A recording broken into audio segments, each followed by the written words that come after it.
সকলক লাঠি চাৰ্জ কৰা হ'ল, ছোৱালীবিলাকক মাৰপিট কৰা হ'ল, বিভিন্ন ধৰণৰ পুলিচ দেখা গৈছে, তেখেতসকলৰ ওচৰত কোনো নেম প্লেট নাই।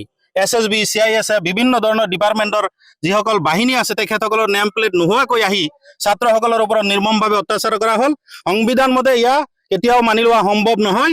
ছাত্ৰসকলৰ কাৰণে তেখেতসকলে কি পদক্ষেপ ল'ব সেইটো ৰাজহুৱা কৰিব লাগে, আৰু ছাত্ৰসকলৰ যিটো ডিমাণ্ড আছে এই ডিমাণ্ড ইতিমধ্যে তেখেতসকলে মানি ল'ব লাগিছিল।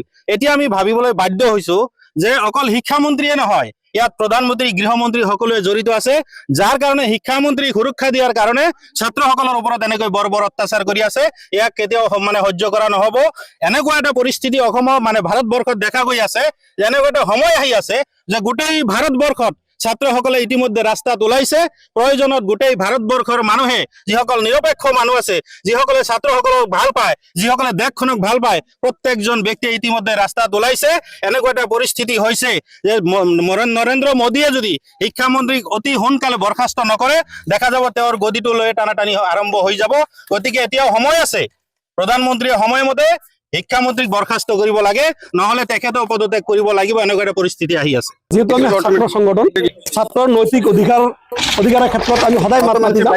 আপোনালোকে জানে যোৱা যি নিট পৰীক্ষাৰ যি পেপাৰ লিক হোৱা বুলি যি গোটেই ভাৰতবৰ্ষৰ চৰ্চা হৈছে, এই নিট পৰীক্ষাৰ জৰিয়তে আমাৰ ছাত্ৰ ছাত্ৰীসকলৰ অধিকাৰ সাব্যস্ত কৰাৰ কাৰণে গণতান্ত্ৰিক আন্দোলন আমাৰ দিল্লী যন্তৰ মন্তৰত যি ছাত্ৰসকলে আৰম্ভ কৰিছে, সেই ছাত্ৰসকলৰ ওপৰত চৰকাৰে যি অন্যায় অত্যাচাৰ, নিৰ্মমভাৱে অত্যাচাৰ কৰি আহিছে, সেয়া আমি পৰিলক্ষিত হৈছো। যাৰ কাৰণে আমি সদৌ সংখ্যালঘু ছাত্ৰ সেনাৰ গোটেই অসমব্যাপী আজি আমি কলাবেশ পৰিধান কৰি আজি এই কাৰ্যসূচী আমি হাতত লৈছো। আপোনালোকৰ চেনেলৰ জৰিয়তে আমি আৰু এটা কথা ক'ব বিচাৰো।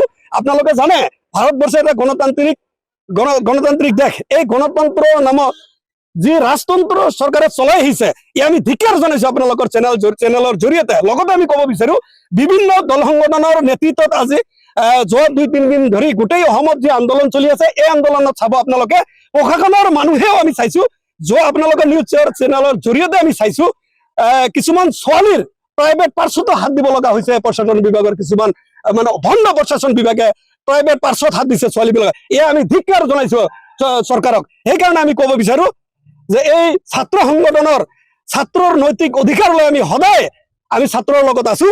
আজি যি আমি কলাবেশ পৰিধান কৰি আন্দোলন কৰিছো, কাৰ্যসূচী লৈছো, এই কাৰ্যসূচী অনাগত দিনত ছাত্ৰসকলৰ যদি নৈতিক অধিকাৰ যদি চৰকাৰে মানি নলয়, ইয়াতকৈ ভয়াৱহ আন্দোলন গোটেই ভাৰতবৰ্ষত হ'ব বুলি আমি আপোনালোকৰ চেনেলৰ জৰিয়তে চৰকাৰক হুঁকি আনি দিছো।